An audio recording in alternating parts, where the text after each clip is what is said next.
नमस्कार मित्रों, जय माता दी। स्वागत है आप सभी का आपके अपने YouTube चैनल द वास्तु शास्त्र वॉइस पर। दोस्तों, 2023 में इस साल मां दुर्गा हाथी पर सवार होकर पृथ्वी लोक में पधारेंगी।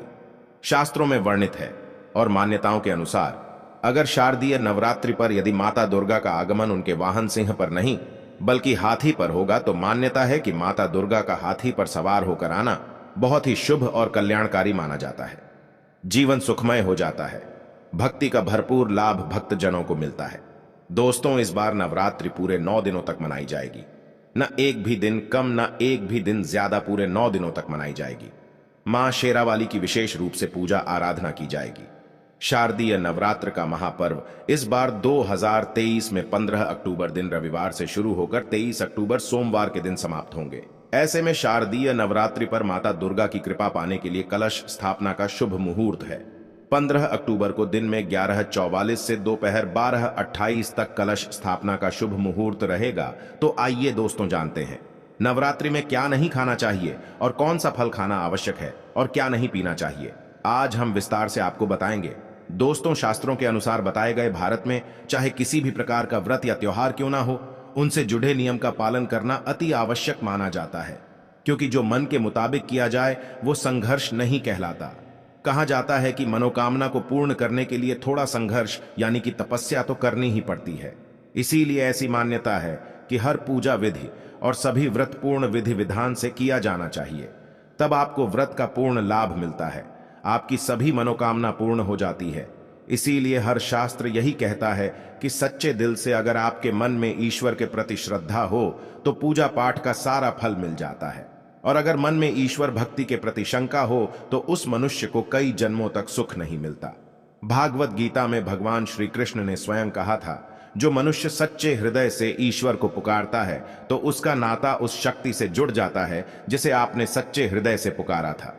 इसीलिए भगवान भी कहते हैं कि सच्चे हृदय से ही ईश्वर को पुकारें तो वह आपकी हर मनोकामना पूर्ण करते हैं। कई लोग ऐसे हैं जो भगवान के सामने घंटों पूजा पाठ करते हैं तथा रोते हैं, फिर भी भगवान उनकी कभी नहीं सुनता। दरअसल जब आप सच्चे मन से ईश्वर को पुकारते ही नहीं है तो भला आपकी पुकार कैसे सुनेंगे। दोस्तों, ये तो थी वो बातें जो भक्त और भगवान के बीच की है। अब हम जानते हैं नवरात्रों के दौरान क्या नहीं खाना चाहिए और क्या नहीं पीना चाहिए, और कौन सा फल खाने से व्रत संपूर्ण और सफल हो जाता है। नवरात्रि के दिन से जरूर खाना चाहिए। फल शास्त्रों में बताया जाता है कि भगवान के भोग में सेब आदि जरूर अर्पित किया जाता है। अगर आपका व्रत है तो आपको उसे जरूर खाना चाहिए। केला, पपीता, तरबूज और मीठे अंगूर जरूर खाना चाहिए। इन फलों से व्रतधारी को शक्ति मिलती है और व्रत संपूर्ण हो जाता है। शास्त्रों में बताया जाता है कि नवरात्रों के दिनों में सीताफल जरूर खाना चाहिए। सीताफल खाने से बीमारियां हैं जो खत्म हो जाती हैं। माना जाता है कि नवरात्रों के दिनों में सीताफल का घर में प्रवेश होना बड़ा ही शुभ माना गया है। सीताफल खाने से नवरात्र का व्रत सफल हो जाता है, क्योंकि इसमें माता सीता का आशीर्वाद मिला हुआ होता है। नवरात्रि के दौरान इसे जो भी खाता है उसे दुखों का सामना नहीं करना पड़ता। सीताफल आपको जरूर खाना चाहिए। दोस्तों, नवरात्रों में व्रतधारी को डब्बा बंद लस्सी, डिब्बा बंद जूस नहीं पीना चाहिए। उसमें कई केमिकल मिले होते हैं जिसके कारण आपका व्रत टूट सकता है। जब भी आप फलों का जूस पिएं तो याद रखें उसमें नमक नहीं डालें, नहीं तो व्रत टूट जाएगा। साथ ही साथ जूस में बर्फ भी नहीं डालना चाहिए। सादा जूस पीने से व्रत सफल होता है।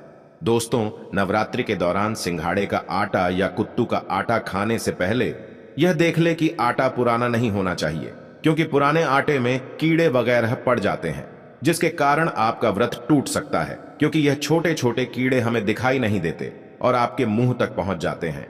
ऐसा आटा खाना मतलब कीड़े मकोड़ों का मांस खाने के बराबर माना गया है। दोस्तों, नवरात्रि के दौरान आप शाम के समय खाने में दही ले सकते हैं, आलू वगैरह खा सकते हैं, साबूदाने की टिकिया बनाकर खा सकते हैं, साबूदाने के और आलू के पापड़ भी खा सकते हैं। कई सब्जियां तो ऐसी हैं जो नवरात्रि के दौरान भोजन में शामिल कर सकते हैं। इससे आपको जो मिले और व्रत सफल हो जाएगा। नवरात्रि के दौरान आप दूध पी सकते हैं जो आपको ताकत देगा। चाय वगैरह भी पी सकते हैं, लेकिन याद रहे उसमें नमक न डालें। एक बात का ध्यान रहे, व्रतधारी को पेट भर खाना यानी गले तक भोजन नहीं करना चाहिए, नहीं तो व्रत रखने का कोई भी फायदा नहीं होगा। थोड़ा थोड़ा खा सकती है। दोस्तों, नवरात्रि के 9 दिन शक्ति मां दुर्गा को समर्पित होते हैं। नवरात्रि के 9 दिन माता रानी के 9 अलग अलग स्वरूपों का पूजन किया जाता है। नवरात्रि के 9 दिनों में माता रानी को अलग अलग स्वरूप के हिसाब से कुछ अलग अलग भोग अर्पित किए जाते हैं। लेकिन क्या आप जानते हैं, कुछ ऐसी वस्तु है जिन्हें नवरात्र के दौरान भूलकर भी माता रानी को अर्पित नहीं करना चाहिए। अगर इन वस्तुओं को आप गलती से भी माता रानी को अर्पित कर देते हैं तो आपको व्रत और पूजन का पूर्ण लाभ नहीं होगा। इसीलिए माता रानी की कृपा प्राप्त करने के लिए आपको यह जानना अति आवश्यक है कि वो कौन सी ऐसी वस्तु है जो माता रानी के पूजन में भूलकर भी नहीं करना चाहिए। तो आइए मां का जयकारा लगाते हुए वीडियो को शुरू करते हैं। दोस्तों, नंबर 1, नवरात्रि के दौरान शादीशुदा महिलाओं को सफेद कपड़े पहनकर पूजा पाठ नहीं करना चाहिए। साथ ही साथ काले कपड़े भी नहीं पहनना चाहिए। इससे पूजा व्रत आदि खंडित हो जाती है। माता की चौकी जब आप लगाए तो उसके नीचे कागज नहीं लगाना चाहिए। माता की चौकी हमेशा लाल कपड़ा बिछाकर ही बनाना चाहिए। हमेशा याद रहे, नवरात्रों के इन 9 दिनों तक व्रतधारी को अपना आसन मां की चौकी के आगे ही लगाना चाहिए और वहीं पर आपको सोना चाहिए। मंदिर को नवरात्रों के दौरान अकेला नहीं छोड़ा जाता, बहुत ही अशुभ माना जाता है। इससे दुर्गा माता नाराज हो जाती है और हमेशा के लिए चली जाती है। दोस्तों, नंबर 2, नारियल। हिंदू धर्म में नारियल को समर्थित धन, श्रद्धा और सम्मान का सूचक माना जाता है। नारियल को श्रीफल भी कहा जाता है। नारियल को सुख समृद्धि में वृद्धि करने वाला माना जाता है। नारियल का हर मांगलिक कार्य में विशेष महत्व होता है। जैसे कि आप सभी जानते हैं कि माता रानी के कई मंदिरों में नारियल से बलि भी दी जाती है और माता रानी के पूजन में नारियल का इस्तेमाल हम सभी करते हैं। खासकर कलश की स्थापना नारियल से ही की जाती है। माता रानी के पूजन में हम नारियल इस्तेमाल करते समय कुछ गलतियां कर बैठते हैं। दोस्तों, नारियल कई प्रकार के होते हैं, एक हरा, दूसरा सूखा, जिसके अंदर पानी होता है। जिस नारियल के अंदर पानी होता है, माता रानी के पूजन में सदैव पानी वाला और जटा वाला नारियल ही इस्तेमाल करें। नारियल पूर्ण होना चाहिए। नारियल चटका हुआ या टूटा हुआ नहीं होना चाहिए, क्योंकि साबुत नारियल ही पूर्ण और पवित्रता का प्रतीक होता है। साबुत नारियल ही सुख समृद्धि का प्रतीक होता है। साबुत नारियल को ही श्रीफल यानी कि मां लक्ष्मी का फल कहा जाता है। नवरात्रि में माता रानी के कलश की स्थापना करते समय जटा वाला यानी पानी वाला नारियल ही कलश पर स्थापित करना चाहिए। साथ ही यह ध्यान रखना चाहिए कि नारियल को सदैव कलश के ऊपर लिटाकर रखना चाहिए। घट स्थापना करते समय कभी भी नारियल को खड़ा करके नहीं रखा जाता। नारियल को सदैव लिटाकर कलश पर रखा जाता है। साथ ही नारियल को स्थापित करने से पहले आप नारियल को लाल कपड़े में लपेटकर उस पर तिलक करके और फिर लाल चुनरी ओढ़ाकर आप नारियल को कलश के ऊपर स्थापित करें। शास्त्रों के अनुसार कलश के ऊपर जब सही तरीके से नारियल रखा जाता है और सही प्रकार का नारियल रखा जाता है, तभी पूजन का पूर्ण फल प्राप्त होता है। यह भी ध्यान रहे कि महिलाएं माता रानी को नारियल अर्पित कर सकती हैं, लेकिन कभी भी माता रानी के सामने नारियल को भूलकर भी ना तोड़े, क्योंकि नारियल बीज रूप होता है और स्त्रियां बीज रूप से ही शिशु को जन्म देती हैं। इसीलिए कभी भी महिलाओं को नारियल नहीं तोड़ना चाहिए। दोस्तों, नंबर 3, लौंग। हम सभी माता रानी के पूजन में इस्तेमाल करते हैं, लेकिन लौंग का इस्तेमाल करते समय एक बहुत बड़ी गलती कर बैठते हैं। हमेशा ध्यान रखना चाहिए कि माता रानी को सदैव फूल वाली लौंग ही अर्पित करना चाहिए। जिस लौंग के ऊपर फूल नहीं होता या फिर जिस लौंग के पीछे लकड़ी की डंडी नहीं होती, उसको आप माता रानी के पूजन में भूलकर भी इस्तेमाल ना करें। फूल वाले लौंग को ही पूर्ण माना जाता है और माता रानी के पूजन में कोई भी अपूर्ण वस्तु, कोई भी खराब वस्तु या टूटे हुए अक्षत इस्तेमाल नहीं करना चाहिए। इसीलिए सदैव पूजन में फूल वाली लौंग का ही इस्तेमाल करें। दोस्तों, नंबर 4, तुलसी के पत्ते अर्पित नहीं करना चाहिए। मां दुर्गा की पूजा में तुलसी पत्र का इस्तेमाल करना वर्जित माना जाता है।